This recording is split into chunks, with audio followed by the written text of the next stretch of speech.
So, welcome. Welcome to my talk about Libvfn, which is a new low-level NVMe application. Excuse me, I'm starting now. So, this is a new NVMe application and VFIO driver framework. My name is Klaus. I'm with Samsung Electronics. Work out of the Copenhagen office, and I'm from the same group as what Simon was just presenting from the global open source team. So what is Libvfn at a glance? So basically it's a combination of two things. So it's a utility library for working with VFIO devices. That means it includes helpers for configuring VFIO in general, bringing devices up, configuring interrupts, and doing MMIO. It also includes a bunch of helpers for the IOMMU parts, which means it's about mapping memory and how to allocate the IO virtual addresses to use. The second thing is that it includes an NVMe user-based driver, similar to SPDK basically. But this driver is a little bit more low-level, it's actually a lot more low-level than SPDK, and it supports both polling and event-driven modes. And then, as I mentioned, it has a very low-level queue and register API. It's licensed under the lesser general public license or MIT, whatever you would like. And the core library has 0 external dependencies, so it's extremely light. But in the repository, if you want to build the tests and examples, there are some dependencies on GPL licensed support libraries. Right now, it's designed for x86 and ARM64 and works on both platforms. So the first thing when I pitch something like this is that I get the question, why do we need another user-space driver? Because with IOU ring, we basically have dramatically reduced the need for these kind of user-space drivers, because suddenly you're able to still utilize the kernel, but still be able to, talk shop with an NVMe device, actually sending rawish NVMe commands. And xNVMe, as we have just heard about, provides this high-performance abstraction over block and raw NVMe I/O with this unified API. And it has all these command submission helpers. It has a callback-based reactor for handling completions. It has all the type definitions you'd need, and asynchronous and synchronous submission modes. So IOU ring and command and in the context of NVMe basically allows you to submit these rawish NVMe command. And I'm saying rawish because the submitted payloads or the commands that you're actually submitting to the device is a little bit different than an actual NVMe command. And that's because the kernel driver is in control of the data pointer. So what you're passing when you're using IOU ring command to the device is a virtual address of the payload that you're submitting, and then the kernel is responsible for converting that into a physical region page list or a scatter-gather list or something like that. But you can do this without having to worry about bootstrapping or driving the actual device. So the kernel actually takes care of all of this stuff for you. But there's also this problem that you are basically constrained by the environment that the kernel driver provides. And the kernel driver might actually, enforce various restrictions on you. For instance, if you're not root, that means that you don't have the capsys admin, then you can only submit IO commands that are judged to not have any dangerous command effects. And there's also basically a whitelisted list of admin commands that you can issue, and I think Simon mentioned that as well. It's just the various identify commands. But if you are root, then you can basically do anything. You can delete queues if you want to, or you can detach namespaces, and actually you'd break the driver if you do that kind of stuff, because the driver expects the queues to be there, and you're suddenly removing stuff, you're creating new queues, who knows what you're doing. But that's not really a problem in itself, because if you're root, you'll be able to inject any kind of garbage into the kernel and break it. But there is like a cardinal rule if you use IOU in command, and that's basically you need to work with the driver and not work against the driver. But sometimes you want it all. So if you are a host or a device verification engineer, then you actually want to submit any kind of command to the device. You want to try to break the device. You want to test all your edge cases. You want to send invalid PRPs, invalid addresses, stuff like that. And that is the domain of the user space driver. So with user space drivers, you're able to send these totally raw commands to the actual device because there is no driver to break. You are the driver.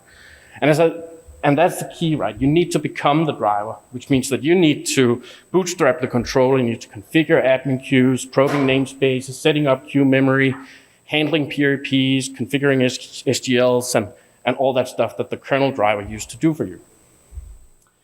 So if you look at Libvfn against the current state of the art, then the current state of the art, I'd say, arguably is the storage performance development kit, or SPDK. There are other user space drivers like PCIe-NVMe, and QEMU also has a user space driver within it. But it's not really fair to either of us, like either Libvfn or SPDK, to do a direct comparison, because SPDK is so much more than just an NVMe driver. We've just heard it from Simon that it has all these different block driver abstractions that allows you to do all this kind of stuff. And the BDO xNVMe is actually now trying to close this gap between the user space driver portion of SPDK and IOMMU command. And PCIe-NVMe is more a driver that's supposed to be able to, where you can write test cases using a native Python API. And as far as I know from version 3, it's not really open source anymore, but it's derived from SPDK. So if we look at the advantages of SPDK, basically it's that it has all these features like the BDO, it has fabric support, and has lots of useful sugar. But it's also slightly opinionated because these features, they come with a cost. And that is that the core abstraction on the queue is a queue pair. So there's no support for configuring non-standard setups like having one completion queue and several submission queues. It's also exclusively a polling driver, and you don't really have explicit control of doorbell updates. So everything is done implicitly when you either consume completions or when you submit your commands. So what Libvfn gives you is that it gives you very fine-grained control over queue notifications, for instance. So when you add new SQEs to the queue, so you consume CQEs, then the doorbell updates are very explicit within the API. And it might also be more suitable for embedding in existing projects because it has like zero dependencies and it can be plugged into reactors because it has a event-driven mode. And it also supports that you can bring your own memory. And that's pretty key. You don't have to use an allocator within Libvfn. And just to give you a taste of how it looks like when you use Libvfn, this is a working example of using Libvfn. And all you really need to do is load in the library and link with the library, and then you open your controller with a bus device function. And this is an example of just reading a register on the device. And that's it. So let's look at what actually makes user space drivers tick. So safe user space PCI device drivers, they rely on some kind of DMA remapping facility to provide isolation through host managed mappings. And in PCI Express, the specification just defines the concept, but not the implementation of this. And they call it translation agents and address translation and protection tables. And Intel VTD, AMD VI, and ARM SMU are all examples of implementations of translation agents and the associated tables. You also need raw register access to actually drive the device. And then you probably need some kind of interface to program your interrupts. So let's look at the PCI address translation. So in what we call like legacy platforms, the problem with PCI devices is that they have full access to the entire host physical memory address space. So if you in some way give a user space process access to a PCI device, then you can basically program that PCI device to access any memory in the system, which would mean reading memory from the kernel, reading memory from other processes. So security issue, basically.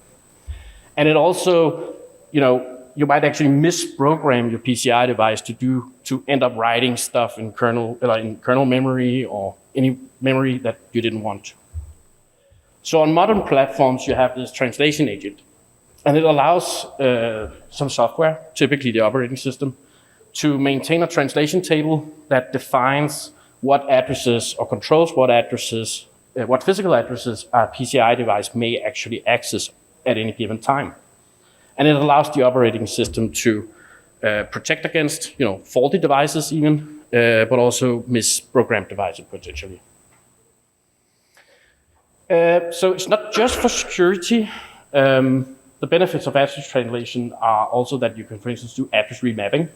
So you can take, scattered memory fragments in host memory, and you can, through the translation tables, you can map it out into a contiguous space such that you can actually provide an NVMe command with a contiguous set of, for instance, in SGLs. And actually, because you don't have to use the same addresses, you can choose what addresses the device should use. You can also use this to allow 32-bit only devices to access memory that's in 64-bit address space. And that was actually the original intent and use of translation agents. So some smart people figured out that you could actually use this in the kernel to allow user space to create these mappings, but only for its own memory. And the kernel will basically guarantee that you couldn't create a mapping for memory, physical memory you didn't own. And that allows you to isolate devices from each other. As you can see here, basically, this means that you have a different set of address translation tables for different sets of PCI devices. So in this case, this PCI device would use one set of address translation tables, and these two devices would use another set of address translation tables. And the typical use of this is that you would have your program running on the CPU.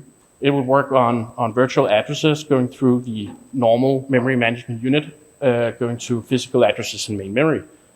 And your PCI device basically is instead accessing memory from these IO virtual addresses that goes through the translation agent, or what more commonly known as the IOMMU, and goes through these programmed address translations tables and then accesses physical memory. So the way it works is that the user space program would be mapping some memory. Then it would request the operating system to take the physical address of this memory and map it at a certain address. And then it would program the device to read from that particular address, and then it would go through the physical the page tables here, and the OX1000 here, that example IOVA, would be translated to the physical address that you programmed into the TA. So the PCI specification only defines the concept of address translation translation agents as a logical entity. So the actual details are vendor specific. And that means that the capabilities of translation agents, they vary, and the format of the actual page table varies. And also the PCI topology might mean that you have different granularities of isolation that you can guarantee. So VFIO, and now actually recently a new interface, IOMMU unifies all this under common user space APIs within the kernel. So VFIO user space API is a IOMMU and device agnostic API for basically securing, exposing direct device access to user space. And it has three main concepts. The container, which sort of is the interface to the translation agent's page tables. Then you have the group, which represents some kind of isolation granularity. And then you have the device part of the API that allows you to get information about the actual PCI device and configure interrupts and reset the devices and stuff like that. So the question is, do we actually need like a Libvfn, just like we have Libvfn for IOMMU kernel interface? Do we need something similar in user space for VFIO?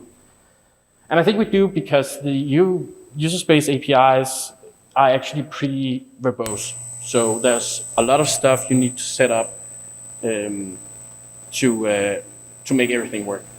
So there's a lot of risk of making a lot of mistakes. You have a lot of duplication and redundant code. And the best practices for how to use this stuff is actually scattered in various projects. So you have QEMU, you have SPDK, where, they actually, they have a large amount of redundant code that does the same thing. And it's actually, VFIO is very boilerplate heavy, because there's a bunch of stuff you need to do in the exact same order for everything to work. I'm not gonna list everything here, but basically it's about opening a container, then you need to configure the IOMMU groups, you need to figure out if the group can actually be used, if it's safe. Then you need to configure the IOMMU, figure out information about the IOMMU. Then you need to set up the actual device. You need to verify that it's a PCI device. You need to get information about the device. You need to get PCI configuration space information, mapping all the BARs, enable bus master bit, configure interrupts, a lot of stuff. And this is actually the example from the kernel documentation. And all of this is pretty redundant, and a lot of this is just the way you need to do it, and everyone copies this. So in Libvfn, we just reduce this into a single API call. So we hide everything that's related to group configuration. So we initialize this group lazily, and we also initialize the container, the IOMMU information initialization lazily. And all you need to do is basically point to a PCI device structure that you allocated yourself, and then our address, a bus device function address for the device. So what else do we need from a Libvfn? So we have container group and device initialization helpers. We also have a bunch of other utility functions. We have MMIO helpers, we have portable memory barriers, atomics, and interrupt configurations. But crucially, something that we need is that we need some kind of IO virtual address allocator to manage the IO virtual address space. And we have a very simple one within Libvfn. And then we need some way to look up a virtual, or the IO virtual address that is associated with a virtual address currently. So there's two things to solve. We need to take an IO virtual address, we need to figure out what IO virtual address to use for a given virtual address. Because, do we want to have the IO virtual addresses just equal to the virtual addresses in memory? Or do we want them to start at some kind of offset, 0 or whatever? And the problem is that the page tables within the IOMMU, they map virtual addresses to physical addresses. And we have no idea about these physical addresses. Those are basically hidden from us. So we need some way of saying, okay, I have a virtual address.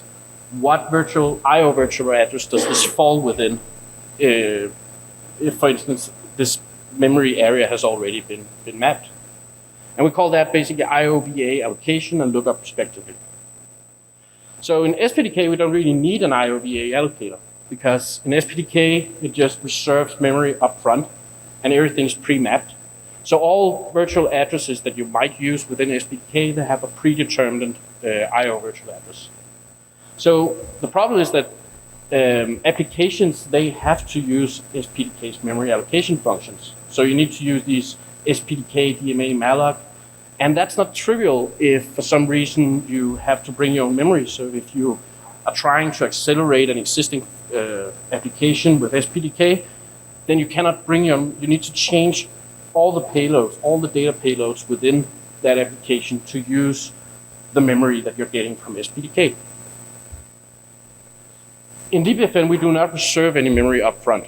So instead, the user has to manually map all the data, all the payloads that you want to use with the device. And it's sort of like, bring your own map memory. So you can bring your own memory, you can allocate it in your process, but you need to map it explicitly.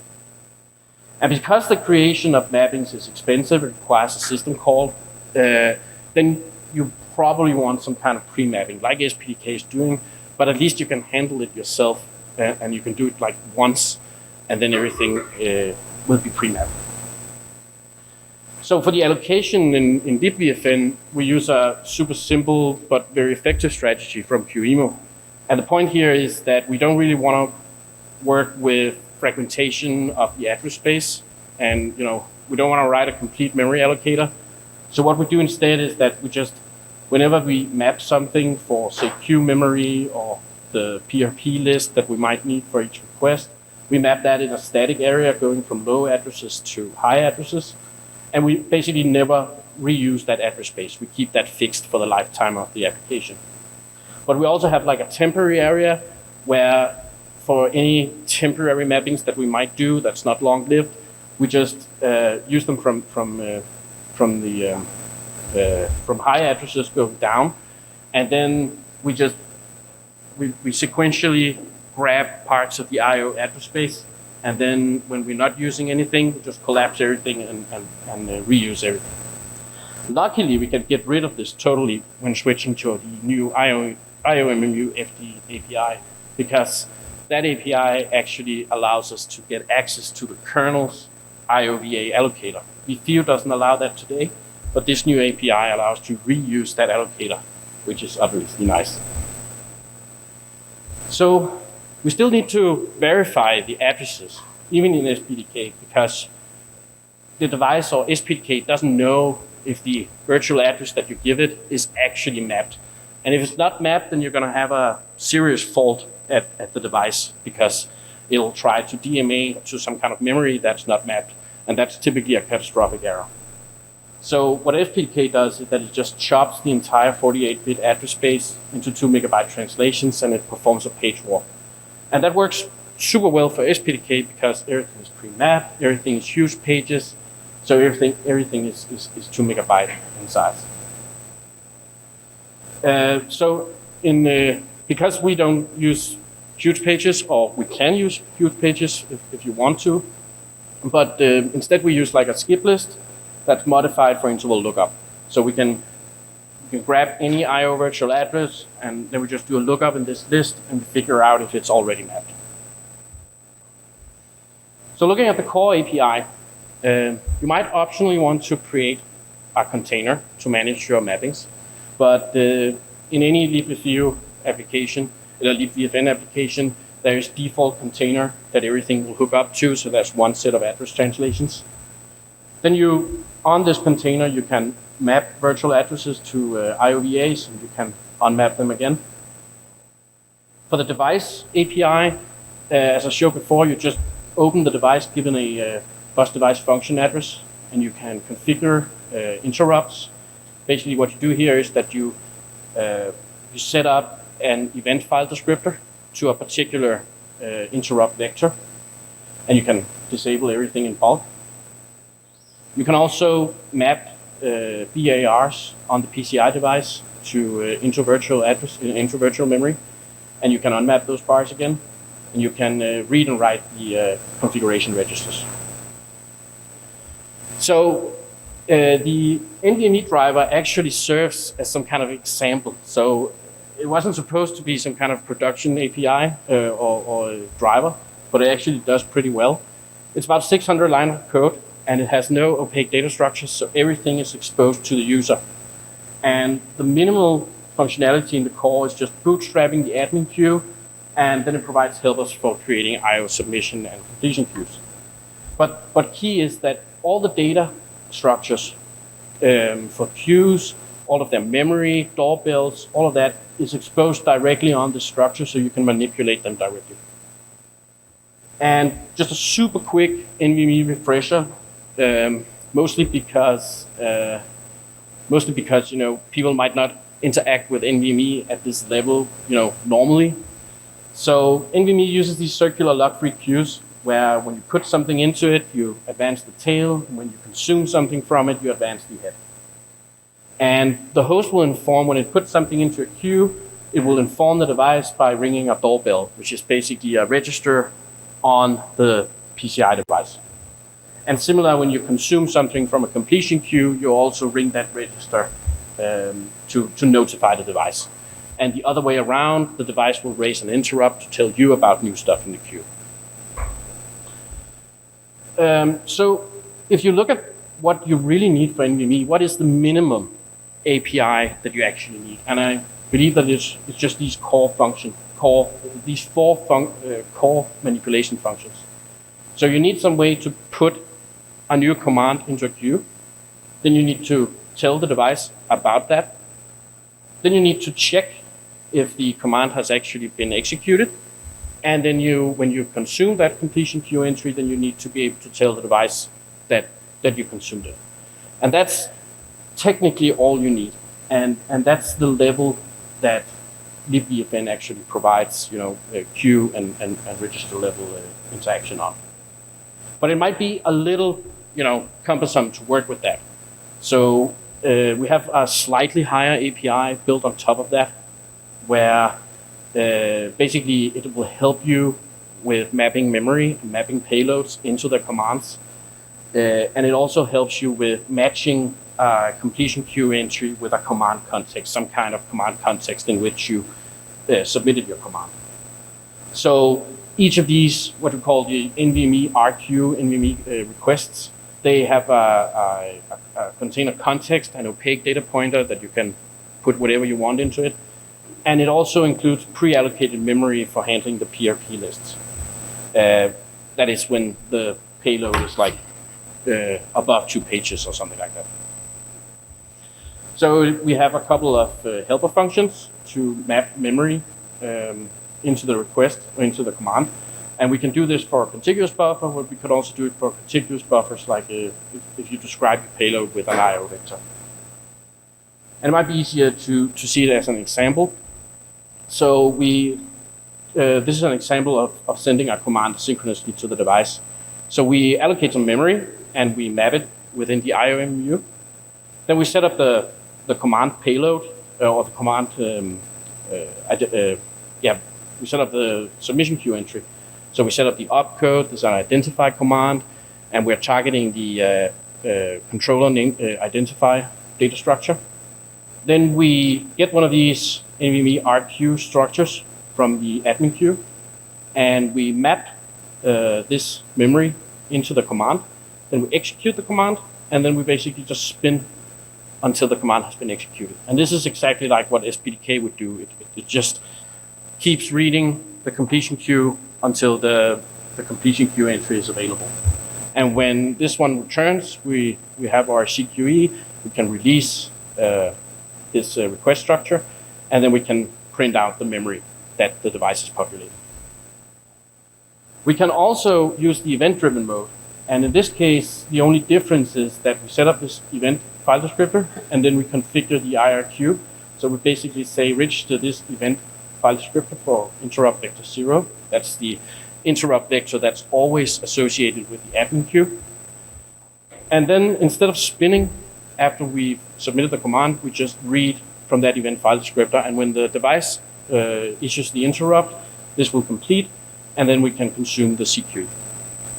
So in this case, we just block instead of hogging the call. There's also other cool stuff that we can do. For instance, this is an example of using a controller memory buffer. So we might have a source controller and a destination controller. And the destination controller has a controller memory buffer. And the controller memory buffer is just a piece of memory within the device that can be exposed through the BARs on the device. And the cool thing about that is that you can actually send a command to one device, and you can put the destination of that DMA to be the CMB on the other device. And with this, you can drive that. So instead of putting in some kind of IOVA here, we use a system address configured for the CMB. And this assumes that the two devices can actually do peer-to-peer DMA to each other. But if they can't do that, then the source controller, when you submit that command, will actually transfer this identify information data structure directly into the CMB of the other device without going to the CPU or main memory. And then we can, we have the CMB, it's mapped into virtual memory. so we can print out the result that your source controller has put into the destination controller. So basically you can do all these super cool low-level stuff in potentially few lines of code. So I think, as Simon mentioned, this has been integrated into xNVMe, and it's available as an alternative to the SPDK backend. And you could say that it makes xNVMe a little lighter because you don't have the SPDK dependency, which is pretty heavy. And to do this, basically the xNVMe, whenever you implement a backend in xNVMe, you need to implement some kind of buffer allocation, and you need to implement mapping of buffers. And that in Libvfn is super simple because buffer allocation maps directly to just memory mapping, or using mmap to get some memory. The reason we use mmap is that the memory that we put into VFIO to map in the IOMMU needs to be page aligned. So we can either use mmap system call, or we can use POSIX align or something like that. And then we also need to provide direct DMA memory mapping of the buffers. There's also a couple of API calls in xNVMe to do that. Then we need to provide the command interface, which means that we need to be able to create a queue. We need to have some mechanism of submitting a command, and then we need to be able to poke this queue for new completions. And actually, this asynchronous interface in xNVMe maps one-to-one with Libvfn. So queueinit is just creating a queue pair. Submitting commands is just posting the command to the queue and executing it. And poking is basically a loop around seeing if there's something in the queue and potentially extracting the original command context if there is a new command completion. So finishing up with some performance numbers, which I think is a little interesting. So I did this with basically a workstation setup, but I did this on one of these Intel Optane that we have around because they have a pretty high IOP, 16 gigabytes with a 3D X-point NAND. So the test case is just one core, just like what Simon actually described in the session before. One core, one thread, one queue. Random read, 512 bytes. The queue on the NVMe device is set to the device maximum, 128. And then we basically go from an IO depth of 1, 2, 4, 8 up to 64. We do 10-second warm-up and then test everything on 30 seconds. So we also wanted to make sure that we had as close of an apples-to-apples comparisons with SPDK as possible. So the Libvfn has a perf.c, which actually mirrors how SPDK's perf.c is also implemented. This means that we use the exact same strategy. Whenever a command is completed, we issue it immediately again to the device. And we also delay the doorbell until we actually start reaping for new completions to minimize the number of doorbells ringing that we are doing. We also use the same time measurement strategy, which means that it's based on reading the timestamp counter and not clock get time. And all memory in the benchmark program is pre-allocated, and all IOVAs are pre-computed. And what we're seeing is that Libvfn is actually performing exactly the same as SPDK. And we're also seeing the same CPU utilization. I don't have those numbers here, but when you're running this on my machine, the CPU utilization is around 2 to 3%. And we're basically seeing the same thing with Libvfn. And also the average latency is the same. Now, what we are actually seeing is Libvfn being consistently a little bit higher, but it's so small that I'd rather not, conclude anything from that. It's like less than 1% difference. It is a little faster. It's like 10,000 IOPS, but it could be anything within the measuring, rounding, whatever. That's the cause of that. I think what the key takeaway here is that it's actually very comparable for 600 lines of code. And yeah, average latency is the same pattern. So wrapping up, this big question is about what about IOMMU FD? So for those who don't know, IOMMU FD is a new interface within the Linux kernel. It's a direct interface to just managing the IOMMU. So I think basically you could say that the idea is that IOMMU FD will be the new interface to communicating with the IOMMU, and VFIO remains the interface for dealing with the actual devices. And we are working on that, and Joel, my colleague who's also here, he's working on integrating this within Libvfn.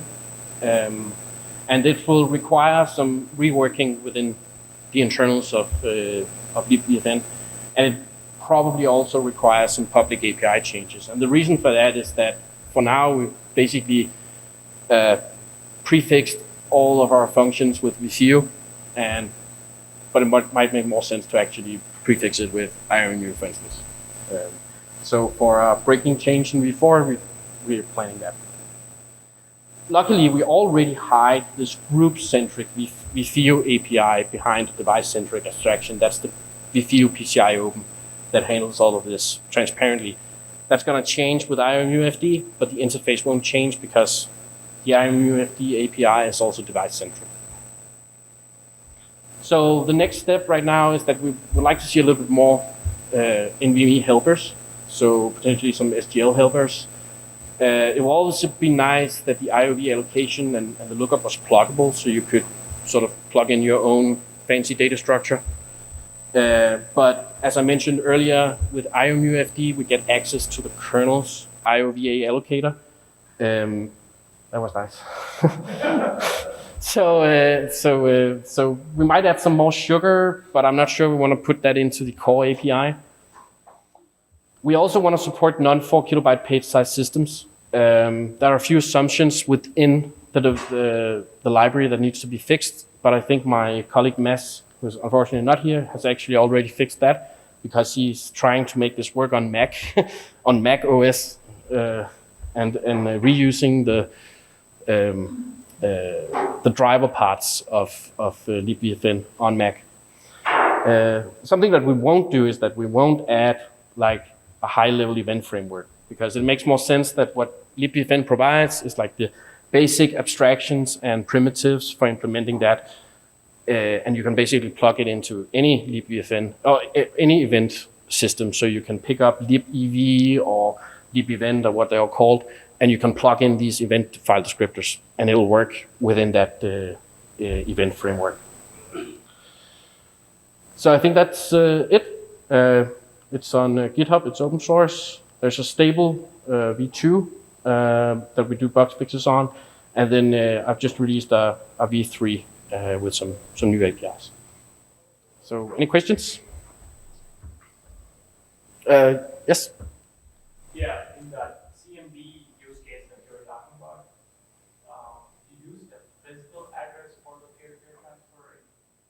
Yeah, but that's because we're assuming peer-to-peer PRDMA, which means that we actually never reach the IOMMU. So we. Yes, that's true. That's true. So I'm assuming that we're not reaching the IOMMU. Okay. Yeah. And so then you have the IOMMU enabled, but you're not using it. No, I'm bypassing in this case because I don't have ACS. Okay, then what is the use of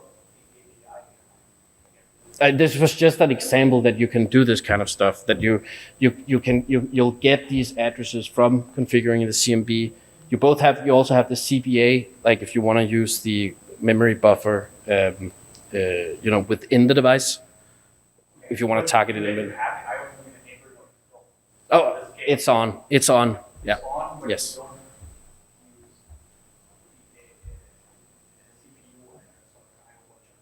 No, but yes. But within a PCI switch, you might bypass the IOMMU. There's no guarantee, and that's why in this case you're assuming that the two devices are in the same IOMMU group. Right. But how do you get the physical address? Because the operating system has programmed that into the BAR. Oh. Yes. Okay. Yeah. list of Libvfn. Okay? So I allocate my memory, I allocate my space, I Libvfn, I get a UA. Okay? And then I don't use the Libvfn NVMe driver. I send you the UA via IOMMU password. IOMMU command. Can I do that or not? The question is, yeah.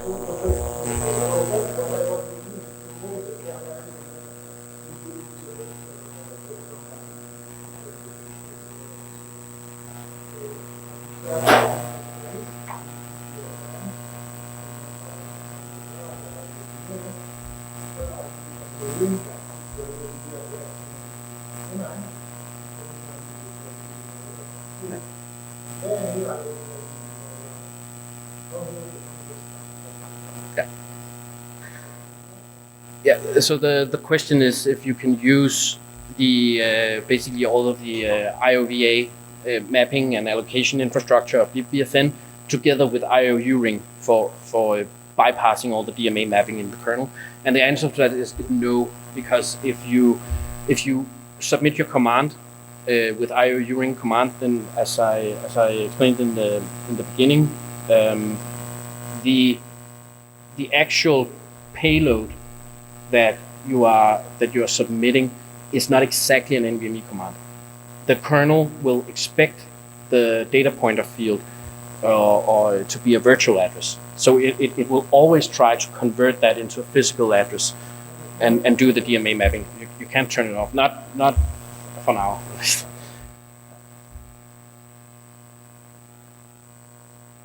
Any other questions? Then thank you for attending.